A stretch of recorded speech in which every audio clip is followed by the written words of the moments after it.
দেশের স্বাধীনতা সুসংহত রাখতে হলে জনগণের রাজনৈতিক ও অর্থনৈতিক ক্ষমতায়ন নিশ্চিত করতে হবে বলে মন্তব্য করেছেন বিএনপির ভারপ্রাপ্ত চেয়ারম্যান তারেক রহমান। তিনি বলেন, রাজনৈতিক দলগুলোকে জনগণের আদালতে জবাবদিহি করার সুযোগ করে দিতে হবে। তাই সুনির্দিষ্টভাবে জাতীয় নির্বাচনের রোডম্যাপ ঘোষণা করতে অন্তর্বর্তী সরকারের প্রতি আহ্বান জানান তিনি। দুপুরে জাতীয় প্রেসক্লাবে এবি পার্টির ৫ম প্রতিষ্ঠা বার্ষিকী উপলক্ষে আয়োজিত অনুষ্ঠানে ভার্চুয়ালি যুক্ত হয়ে তিনি একথা বলেন। মাহবুব সৈকতের রিপোর্ট। জাতীয় প্রেস ক্লাবে এবি পার্টির ৫ম প্রতিষ্ঠাবার্ষিকীর আলোচনা সভায় যোগ দেন ফ্যাসিবাদ বিরোধী আন্দোলনে থাকা বিভিন্ন রাজনৈতিক দলের শীর্ষ নেতারা। আজকে এখানে যে সমস্ত শীর্ষ নেতৃবৃন্দ আছেন সবাই আছেন। প্রধান অতিথির বক্তব্যে যুক্তরাজ্য থেকে ভার্চুয়াল মাধ্যমে যুক্ত হয়ে দেশের স্বাধীনতা সুসংহত রাখতে হলে জনগণের রাজনৈতিক ও অর্থনৈতিক ক্ষমতায়ন নিশ্চিত করতে হবে বলে মন্তব্য করেন বিএনপির ভারপ্রাপ্ত চেয়ারম্যান। জনগণের রাজনৈতিক ক্ষমতায়নের অন্যতম পূর্ব শর্ত হচ্ছে স্বাধীনভাবে প্রতিটি নাগরিকের স্বাধীনভাবে ভোট প্রয়োগের নিশ্চয়তা বিধান। স্থানীয় সরকার থেকে জাতীয় সংসদ পর্যন্ত প্রতিটি স্তরে নাগরিকদের প্রত্যক্ষ ভোটে জনপ্রতিনিধি নির্বাচনের গণতান্ত্রিক রীতি প্রতিষ্ঠিত করা গেলে যারা জনপ্রতিনিধি হতে চান তাদেরকে নিশ্চিতভাবে জনগণের রায়ের মুখোপেক্ষী করে দেওয়া সম্ভব হবে। জাতীয় নির্বাচনের আগে স্থানীয় সরকার নির্বাচন হলে স্বৈরাচারের দোসররা পুনর্বাসিত হবে বলে আশঙ্কা জানিয়ে সুনির্দিষ্টভাবে জাতীয় নির্বাচনের রোডম্যাপ ঘোষণা করতে অন্তর্বর্তী সরকারের প্রতি আহ্বান জানান বিএনপির শীর্ষ এই নেতা। পলাতক স্বৈরাচারের বিরুদ্ধে ব্যবস্থা না নিয়ে যারা জাতীয় নির্বাচনের আগে স্থানীয় সরকার নির্বাচনের কথা বলেছেন, স্থানীয় নির্বাচন পলাতক স্বৈরাচারের জন্য পুনর্বাসিত হওয়ার একটি সুবর্ণ সুযোগ। যারা বলেছেন হয়তোবা তারা এই বিষয়টি বিবেচনা করেননি। আমি অনুরোধ করব বিষয়টিকে এইভাবে বিবেচনা করার জন্য। অন্তর্বর্তীকালীন সরকারের প্রতি আবারও আজ এই অনুষ্ঠানের মাধ্যমে আহ্বান জানিয়ে বলতে চাই, সুনির্দিষ্টভাবে জাতীয় নির্বাচনের রোডম্যাপ ঘোষণা করুন। ভবিষ্যতে কেউ যেন বাংলাদেশকে তাবেদার রাষ্ট্র বানাতে না পারে, আগামীর রাজনৈতিক বন্দোবস্ত তাই হওয়া উচিত বলেও মন্তব্য করেন তারেক রহমান।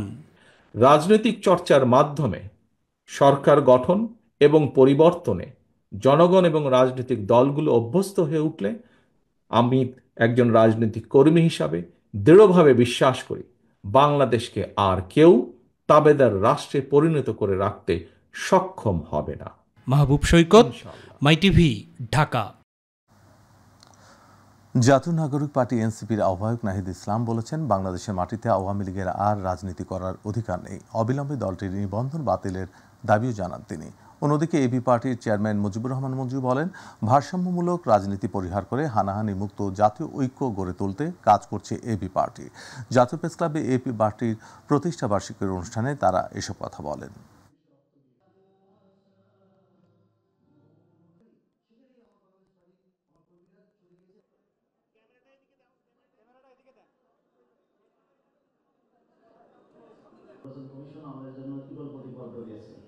বাংলাদেশের জনগণ আওয়ামী লীগের বিরুদ্ধে একটি রায় দিয়েছে যে আওয়ামী লীগ বাংলাদেশে আর কখনোই রাজনীতি করতে পারবে না। ফলে আমরা যখন বলি জনগণ সিদ্ধান্ত নেবে আওয়ামী লীগের ব্যাপারে, জনগণ সিদ্ধান্ত নিতে পারে দুইটি উপায়, একটি ভোটের মাধ্যমে, একটি রাজপথে তাদের অবস্থান জানান দিয়ে গণ অভ্যুত্থানের মাধ্যমে। একটি যখন গণ অভ্যুত্থান হয়েছে, যে গণ অভ্যুত্থানে মুজিববাদকে, আওয়ামী লীগকে বাংলাদেশের জনগণ অস্বীকার করেছে। আওয়ামী লীগের নিবন্ধন বাতিলটা এই সময় অতি দ্রুত সময় আসলে করা উচিত। বিচার চলাকালীন সময়ে সাংগঠনিক রাজনৈতিক কার্যক্রম নিষিদ্ধ ঘোষণা করতে হবে। আমরা যে মধ্যপন্থী ভারসাম্যমূলক রাজনীতি এবং হিংসা হানাহানির বিপরীতে জাতীয় ঐক্য সৃষ্টির রাজনীতি এবং অধিকার ভিত্তিক একটা কল্যাণমূলক বাংলাদেশ গড়ার যে প্রত্যয় এবং সমস্যা সমাধানমূলক রাজনীতি, সেই রাজনীতির পথে আমরা এগিয়ে যাব। আপনাদের দোয়া চাই। আওয়ামী লীগের বিচার এবং দলটির সব অঙ্গ সংগঠন নিষিদ্ধের দাবিতে আজ মাঠে নামছে এনসিপি। রাজধানীর বায়তুল মোকাররমের দক্ষিণ গেটে এনসিপির ঢাকা মহানগরের উদ্যোগে সমাবেশটি আয়োজিত হবে। বিকেল ৩টায় শুরু হতে যাওয়া এই কর্মসূচিতে দলটির কেন্দ্রীয় নেতারা বক্তব্য রাখবেন। এনসিপি জানিয়েছে, গণহত্যায় জড়িত অভিযোগ তুলে আওয়ামী লীগের বিচার এবং দলটির রাজনৈতিক কার্যক্রম নিষিদ্ধ করার দাবিতে কর্মসূচির আয়োজন করা হয়েছে। সমাবেশের আয়োজন করছে দলটির ঢাকা মহানগর শাখা। দর্শক, এনসিপি সমাবেশ নিয়ে আরও তথ্য জানাতে এই মুহূর্তে বায়তুল মোকাররমের সামনে থেকে যুক্ত হচ্ছেন সহকর্মী আবু সাইদ অপু। অপু, সমাবেশ ঘিরে নেতাকর্মীদের সমাগম কেমন দেখছেন? কর্মসূচি থেকে তাদের মূল দাবি কি জানিয়েছেন আমাদেরকে জানান। সাইদ, আপনাকে ধন্যবাদ। আপনি যেমনটি জানতে চেয়েছেন আমি দর্শকদের উদ্দেশ্যে তেমনটি জানাতে চাই। আজকের যে এনসিপির যে জনসমাবেশ এবং রাজধানীর যে বায়তুল মোকাররমের যে দক্ষিণ প্লাজার 3 নম্বর গেটে যে আয়োজিত যে সমাবেশ ঢাকা মহানগরের উদ্যোগে, সেই সমাবেশে কিন্তু ইতিমধ্যে যে এনসিপির নেতারা তারা কিন্তু আসতে শুরু করেছেন। এবং আপনাদের একটু জানিয়ে রাখি যে ইতিমধ্যে কিন্তু যারা মুখ্য সমন্বয়ক যারা রয়েছেন দলের এবং সমন্বয়ক সদস্য সচিব এবং যারা আহ্বায়ক রয়েছেন তারা কিন্তু আসতে শুরু করেছেন। তাদের আসলে এজেন্ডা শুধু একটাই, সেটা হচ্ছে যে জুলাই আগস্টে যে গণহত্যাকারী যে আওয়ামী লীগের যে বিচার এবং তাদের রাজনৈতিক কার্যক্রম নিষিদ্ধ, তাদের নিবন্ধন বাতিল সহ, এবং তারা যেন এদের বিচার না হওয়া পর্যন্ত যেন কোনো নির্বাচনের দিকে কেউ যেন না এগোয়, এইসব বিষয় নিয়ে আসলে ঠিক 3টার দিকে বিক্ষোভ এই সমাবেশটি শুরু হবে এবং এই সমাবেশে থেকে এই ডাকটি আসলে বারবার দেওয়া হচ্ছে। আর আরেকটি বিষয় আপনাকে জানিয়ে রাখি, এই এনসিপির যে জাতীয় নাগরিক পার্টির যে আজকে যে সমাবেশ হচ্ছে, সেই সমাবেশে কিন্তু উত্তরাঞ্চলের যে মুখ্য সমন্বয়ক সার্জিস আলম এবং দক্ষিণের যে মানে মুখ্য সমন্বয়ক হাসনাত আব্দুল্লাহ তারাও ইতিমধ্যে আসলে রওনা হয়েছেন এবং বিভিন্ন প্রান্ত থেকে যে এনসিপির যে দলীয় নেতা কর্মীরা তারাও কিন্তু আসছেন। এবং এই তথ্যগুলো আসলে কিন্তু যে এনসিপির যে অস্থায়ী কার্যালয় রয়েছে, সেই কার্যালয় থেকে কিন্তু যে অনৈচ্ছিকভাবে যে বিজ্ঞপ্তি প্রকাশ করা হয়েছিল গতকালকে, সেই জায়গা থেকে আসলে সেই তথ্যগুলো আসলে জানা হয়েছে। তবে এখানে এসে যে বিষয়টি আমরা জানতে পেরেছি যে আওয়ামী লীগের বিচার না হওয়া পর্যন্ত, তাদের রাজনৈতিক নিষিদ্ধ না করা পর্যন্ত কোনো প্রকার নির্বাচনের পথে হাঁটতে চান না এনসিপি, সেটি তারা স্পষ্ট করে জানিয়ে দিয়েছেন। এবং আর কিছুক্ষণের মধ্যে আমরা জানতে পেরেছি যে জাতীয় নাগরিক পার্টির যে অন্যতম সমন্বয়ক এবং অন্যতম আহ্বায়ক এবং এক দফা দাবির যে অন্যতম ঘোষক নাহিদ ইসলাম, তিনি কিছুক্ষণের মধ্যেই আসলে মঞ্চে এসে উপস্থিত হবেন। এর পরপরই আসলে আনুষ্ঠানিকভাবে এই সমাবেশটি অনুষ্ঠিত হবে। তবে দলীয় নেতাকর্মী যারা আসছেন তারা বলছেন একটাই কথা, যে যেই বলুক না কেন, আওয়ামী লীগের বিচার না হওয়া পর্যন্ত, তাদের রাজনৈতিক কার্যক্রম নিষিদ্ধ না হওয়া পর্যন্ত, এই দেশে মানে সংস্কার না হওয়া পর্যন্ত কোনো নির্বাচনের পথে যদি কেউ হাঁটতে চায় সেটা প্রতিহত করার জন্য তারা মাঠে অবশ্যই থাকবে।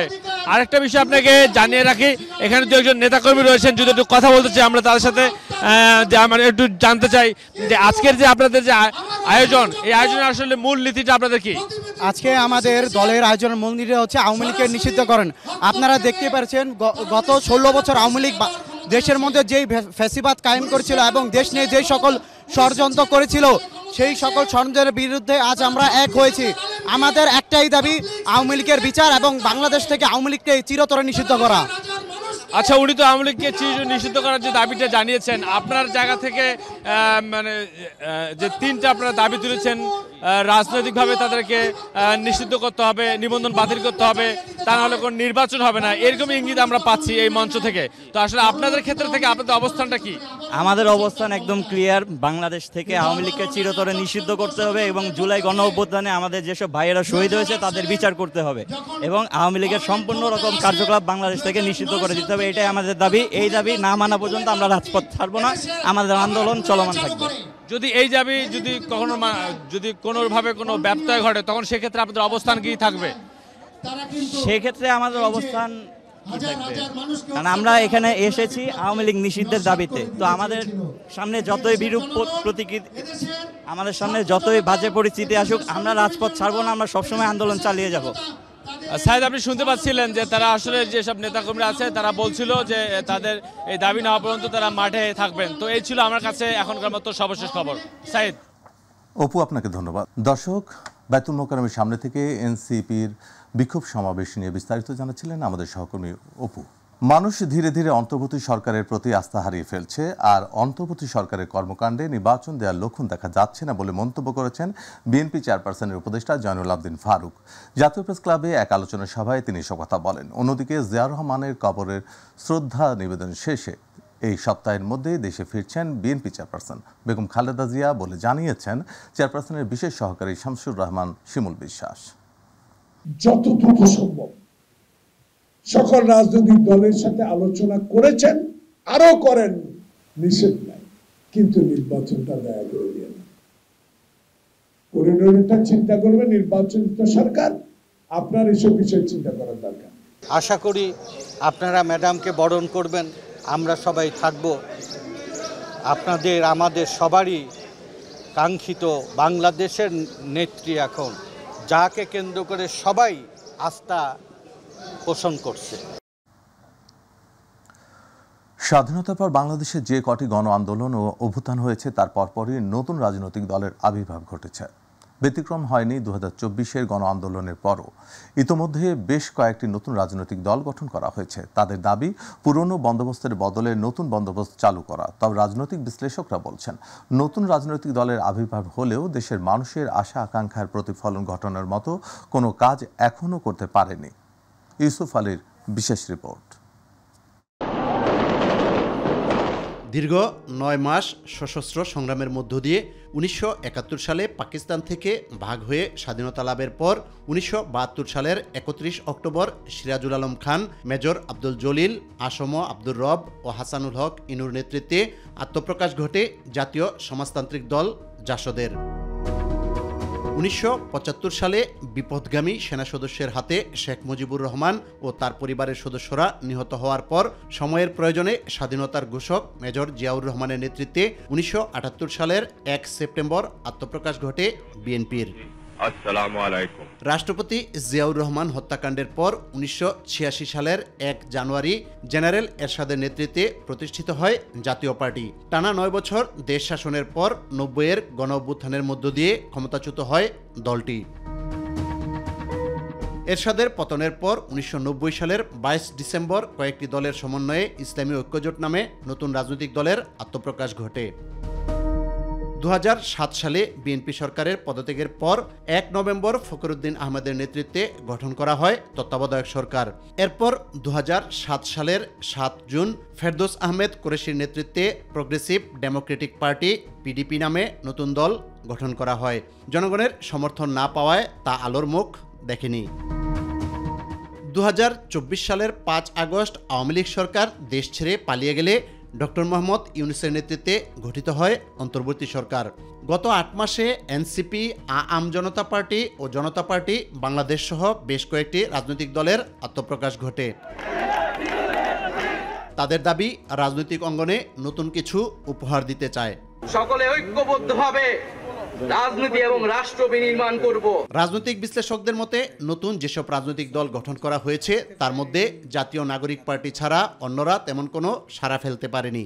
এখন নতুন দল যারা আসবে তাদের কাছে আমাদের প্রত্যাশা থাকতে পারে তারা কতদূর জনগণের কাছে যেতে পারছেন এবং জনগণ তাদেরকে কতটুকু অ্যাকসেপ্ট করছে, এবং সেটার প্রমাণও কিন্তু হলো একটা নির্বাচন। বিএনপি আওয়ামী লীগের আদর্শিক ধারা যতটা না স্পষ্ট মানুষের কাছে, সেরকম স্পষ্ট অবস্থান দেওয়ার পরে আর কোনো দল তৈরি করতে পারেনি। যে কোনো রাজনৈতিক দলকে দাঁড়াইতে হইলে বিএনপি এবং আওয়ামী লীগের ঘরানার বাইরে গিয়ে নতুন পথ তৈরি করে দেখাইতে হবে।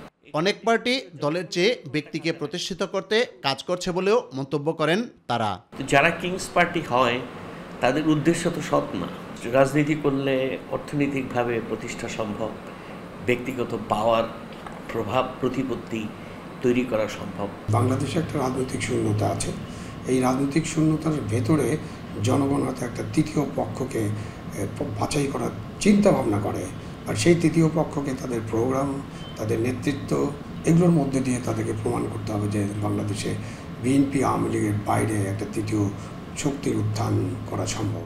ইউসুফ আলী, মাই টিভি, ঢাকা। বাংলাদেশকে অস্থিতিশীল করার জন্য ভারতীয় গণমাধ্যম ভয়ঙ্কর অপতথ্য দিচ্ছে বলে মন্তব্য করেছেন প্রধান উপদেষ্টার প্রেস সচিব শফিকুল আলম। তিনি বলেন, এসব ষড়যন্ত্রের সঙ্গে আওয়ামী লীগও জড়িত।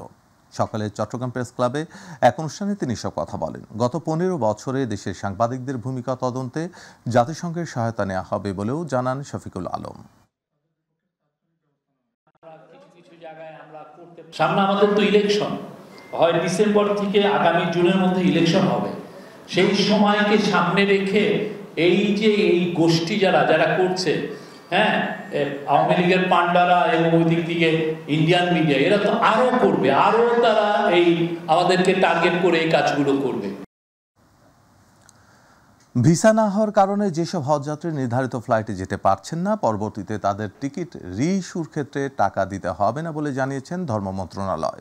এছাড়া দেশে ও সৌদিতে অবস্থানকারী বাংলাদেশিদের প্রতি হজ পারমিট ছাড়া হজ পালন না করার জন্য অনুরোধ করেছে ধর্ম বিষয়ক মন্ত্রণালয়।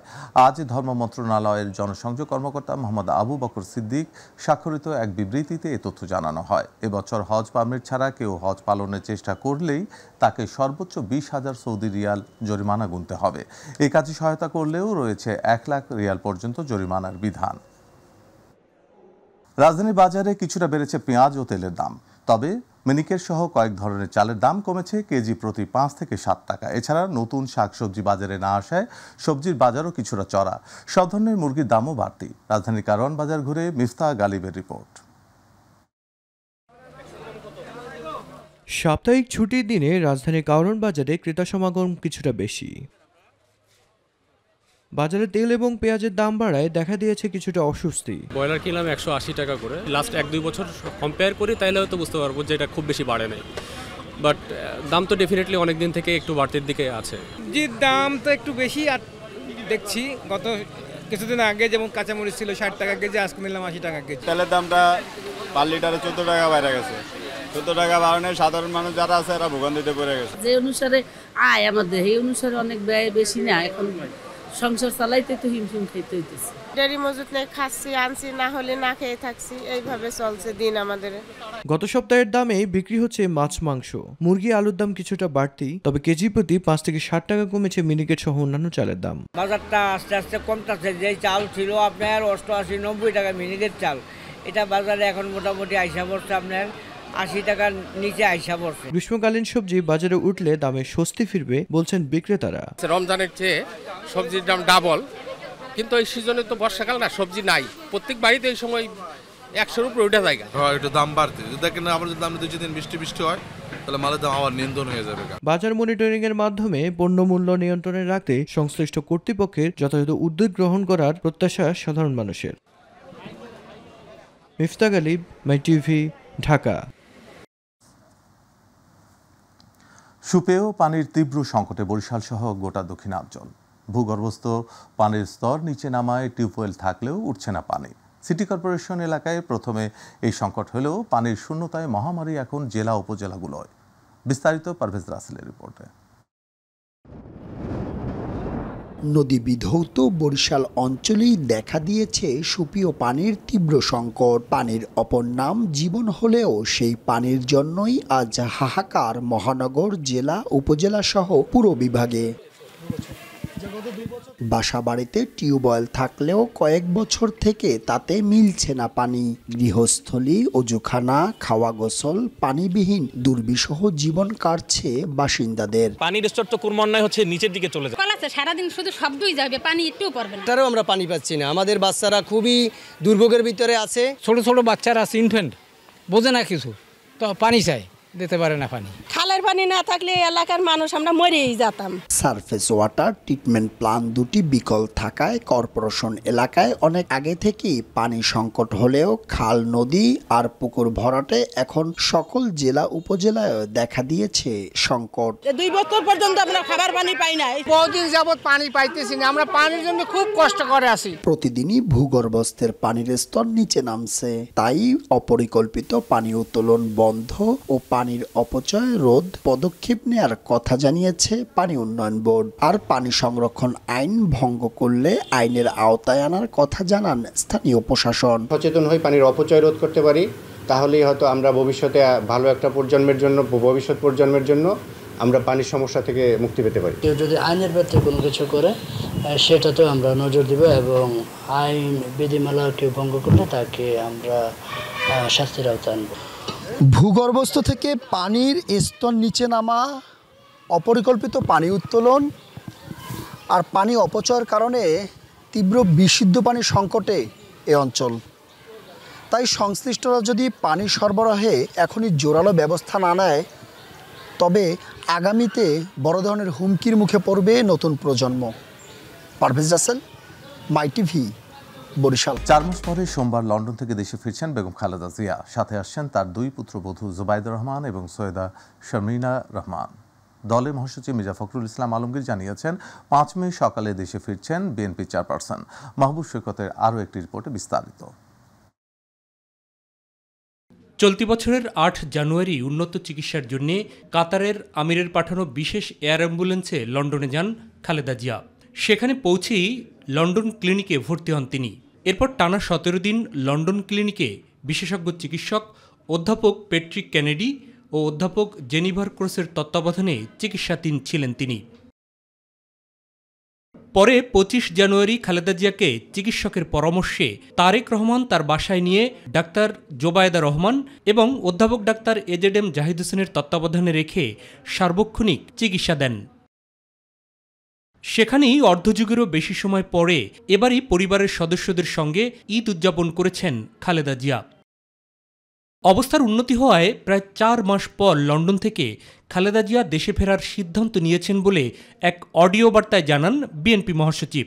4 তারিখে উনি রওনা হলে উনি 5 তারিখে 11টার দিকে এসে পৌঁছাবেন।